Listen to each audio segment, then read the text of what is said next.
So I hadn't really got around to doing this, and while I had a spare moment, I thought that I would jump on and explain to you guys why I have moved.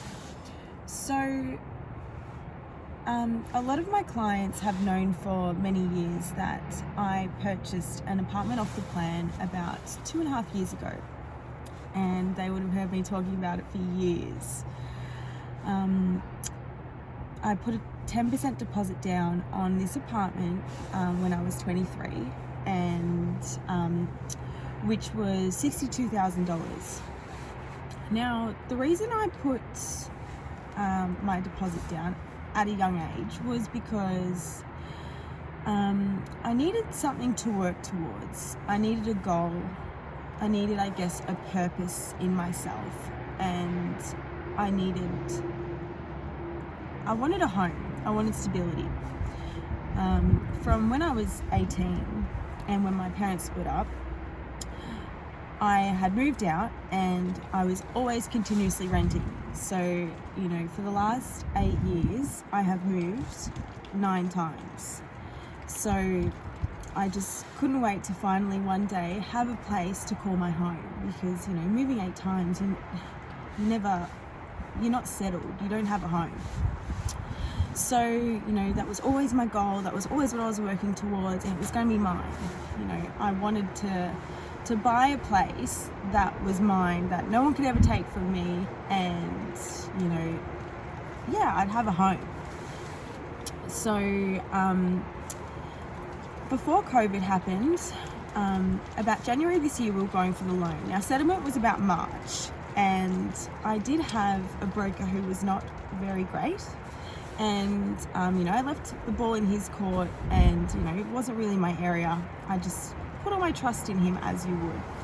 And he did leave it very late, and, we were going for the loan about very early March. And, anyway, COVID started to happen. And a week before that, it didn't get approved, the lender that we went through with him. And then a week later, COVID happened. So for those of you who don't know, I am a cosmetic tattooist, and I also do have products, but I focus more on the tattooing side of things because that was my main source of income. So when majority of us had no work, and we all had to stop working, I had no income. So no bank was going to lend me any money. Now, when I say that, we tried everything. We really tried everything. I posted a video on my personal Instagram page where I was pretty upset, talking about it and saying sort of what had happened. And, since people saw that, so many people were reaching out, trying to help me, trying to get me to go through their lenders, and we went through maybe 6 to 8 different people. But honestly, because of COVID, we just could not get the loan. Like, everything was so uncertain for everybody at this time, especially massive banks. So nobody was willing to lend the money. Now, if you don't settle on time, and there's no clause in the contract where, it's subject to finance, which I didn't have, you lose your deposit. This was such a scary time for me. Honestly, I was hysterical. I was just like, what the hell? Like, in my head, I was like, that was my home. Like, where am I gonna go? Like, that was, because I'm single, and that was my direction. And I was just like, what am I gonna do? And like I said, we tried everything, and I honestly mean it. And I thank my family so much. Like, every single one of them tried everything. My mom, my dad, my sister, her husband, my uncle, my auntie, and everybody for their advice. Like, thank you so much. Because I know that we tried everything, that is what was able to make me sort of come to terms with what had happened. A pandemic happened. Like, what could I do? Like, the chances of that happening, it's so rare. And I'm not the only one that lost something in this. And that was the way that I looked at it. And anyway, because I hadn't settled on time, they were trying to fine me $9,000 for breaching the contract. And I was just like, wow, you know. But then they decided out of goodwill they would waiver the $9,000 fee and just keep the 10% deposit of $62,000. Actually, guys, it was $64,000 because I went and got the blinds installed early. I was meant to move in on like April 1st, I think, and I didn't want to go in there with no blinds. So, yeah. Look, you have to laugh, because if you don't laugh, you cry. And so, yeah, $64,000 down the drain. And I was like, what am I going to do? You know, I was currently renting an apartment in Port Melbourne, which I could not afford. Like, I had to get out. I got somebody to take over the lease. I had no income. I had no money, like zero. And then I was like, I remember sitting on the couch texting my sister, like, what the fuck am I going to do? Like, I don't know what I'm going to do. And I was just crying. And she's like, you can come live at my house until you work out what you're going to do. Like, it's fine. And she has 2 kids, a husband, and a 2-bedroom apartment. But I slept in her son's room. And, you know, I was living there and until I could get back on my feet. So I was like, right, what am I going to do? And I have my products. Now, I was in such desperation because I never really pushed these from, you know, just I earned good money from tattooing that. I didn't really put in the time and effort. I was just lazy and not consistent, and that's really important for, you know, for anything in life. Anything that holds value in your life is a product of consistency, and that, you know, is in regards to, you know, your fitness journey, your relationship, your work life, you know, your success. It's all consistent. None of that just happens, you know. A good relationship doesn't just happen, you know. You've got to work at these things. And I never worked at the products. So, you know, my mum was like to me, you know, you have an online store, you have products, you can smash these products and we'll be able to show you have an income. And that's what, you know, drove me to just go hammer and tongue on these products to show the income. And I can honestly say, like, so many of my friends and family supported me, shared my page, brought my products, and it just, like, it gave me so much self-belief. And I can't explain what everyone has done for me, you know. And it made me believe in myself again. It boosted my self-esteem. It, like, I just had support from people I didn't even know, and people through social media, and the amount of messages I got in words of encouragement, like, oh God, like, that's what got me through. What got me through was support, 100%. And it was hard for me to share what was happening in my life online, but I'm so glad I was vulnerable in that situation, because it helped me. Like, I was not crying alone, or, you know, I basically said to everybody, I need help. And that's what I got. I got support. And, you know, vulnerability is power. I always do watch those documents and read things on that. And it really is, to be real, to be raw, to be vulnerable is what helps you through stages in your life. Like, you know, we all try and keep things to ourselves and fight things on our own. And I guess we don't want to be a burden.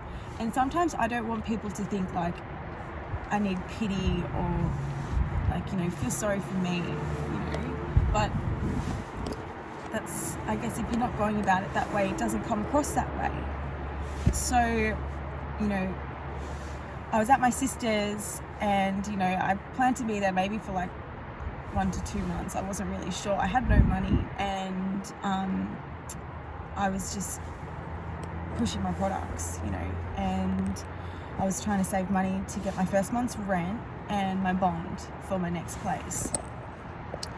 And holy moly, did the kids do well. The brow kits were like they were like friggin' hotcakes at McDonald's on a Sunday morning. I'm not even joking. And within 3 weeks, I had my money.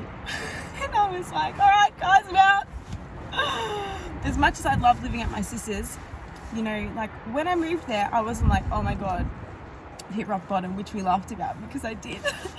But I was like, you know, I get to be around my sister and her husband, a really happy family, and my nephew and my niece. You know, I got to bond with, at the time, my 10-week-old niece. I got to be closer to my 2-year-old nephew, who I absolutely adore. And those four supported me so much. You know, we had nights where we would laugh and we were having dinner, and it was just so nice. And what I really needed at that stage of my life was to be around family. And that was the best thing for me, you know, because like I live alone. So imagine being, well, I mean, a lot of us are, but like in isolation, alone, and fighting, like battling that in my head. I was like, oh my God, like I couldn't go and sit in the room and cry even if I wanted to.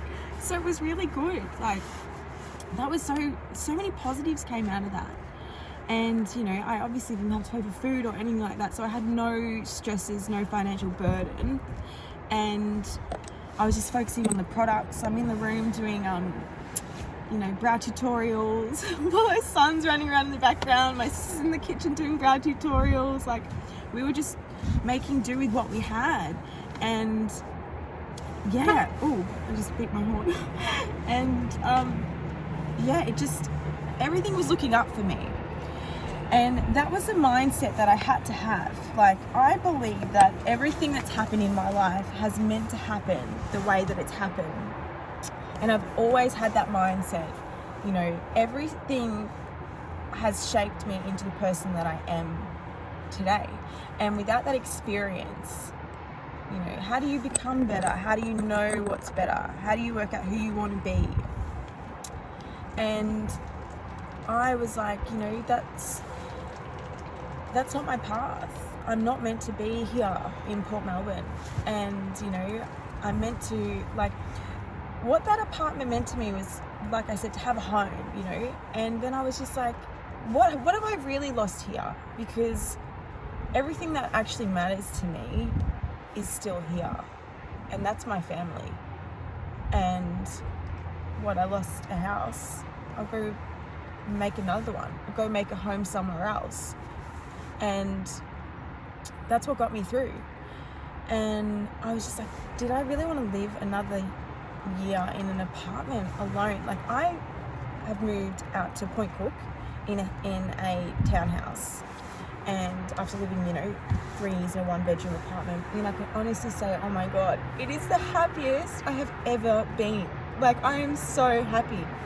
I felt more isolated in a 1-bedroom apartment in Port Melbourne around all my friends and family where I'd been since I was 15 than I do now in Point Cook.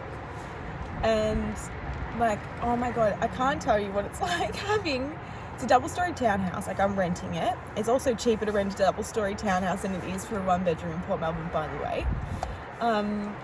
You know, I've got a massive lounge room. I've got a kitchen. I'm not cooking on a kitchen wall in an apartment. I've got my office set up. I now tattoo clients from home, so I don't have that overhead. I do that in my spare time, you know. And like, oh my God, it's just nice to go downstairs. It's nice to go upstairs. And it's nice to have a laundry. Like, I love it. And I will say that we did live in Point Cook when we were little. This is where I grew up, so it, you know, it resonates with me. It's home. I have, you know, my cousins around the corner, which is really nice for me. Like, I'm really close to them. I love them a lot. So my uncle and auntie as well. So it's, yeah, I feel at home, and I feel like my life was meant to go this way. And I will say that what really got me through this was mindset. And you have to believe that everything in your life happens for a reason, although it's hard to see at the time. And I promise you, I grieved. I sobbed. You know, I don't get panic attacks, or like, I've never really experienced anxiety, or I've experienced a panic attack probably once before in my life. and probably that. And I did have it in the car because I was like, oh my God, I couldn't breathe and I was hysterical and almost like wailing. Did that wailing noise? I was wailing. In this seat, actually. And I was like, but I compared it to something that happened in my life earlier on. And I compared it to heartache. So I'm sure that we've all experienced some sort of heartache at some stage in our lives, whether it be from a breakup or a loss of a family member, or just something that's happened in your life. And yeah, that's what I have compared it to. I have experienced proper heartache. And did I have that feeling when I lost that home? No.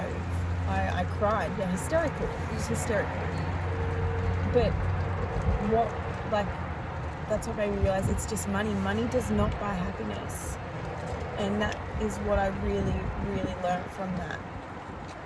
Because I'm so okay with it. I'm so over what has happened. It's been 3 months and I'm fine. People actually can't believe how fine I am. What I have truly matters is here. The people that mean the most to you are irreplaceable. So you need to be grateful for what you have. And, some people are worse off, yeah, I did lose a lot of money and it is a lot of money and that's shit. But it's not everything. Have I saved before? Yes. Will I save again? Yes. Will I buy a home one day? Yes. Like I used to think, I needed to buy a house separate to a guy, so I'd always have my own home. And now my outlook's different. Like I had an outlook when I was younger, and I thought maybe the next time I'll buy a home is with a husband, or maybe not. Maybe we'll still be single. You have to move on from things. If you hold on to things, you will not move forward. It is up to you on the way you view things that happen in your life. Will you let it shape you or break you or make you? And of course things hurt and have hurt in my life, but you go through the stages, you grieve, and then you work out, okay, what is this teaching me? What can I learn from this? And how can I move forward and use that as fuel and drive to where I want to get to? And now I'm like, oh my God, I am smashing the products, that was my number one goal in life, to, have my products, have people stocking it across Australia, have, my products in the hands of everybody and create amazing brow products for people to love and to use that are affordable, that are quick, that are easy. That was my goal. That was my dream. And now that's what it's all led me towards. And it makes me think that this was all meant to happen to get me to that point, to focus on what I really want to do. So you always have to believe that there is a higher purpose, or that, there is a lesson to everything. And I look at every stage in my life like that, and that's probably, honestly how I've overcome this. And, I'm not holding on to it. I'm not dwelling, and I'm moving forward. And it is honestly, like I said, the happiest I've been. So if I can teach anybody anything by sharing this, it's that, shift your mindset. Stop always focusing on the negatives and shift your mindset to see the positives. If you're always continuously focusing on the negatives, nothing will change. It'll bring you down.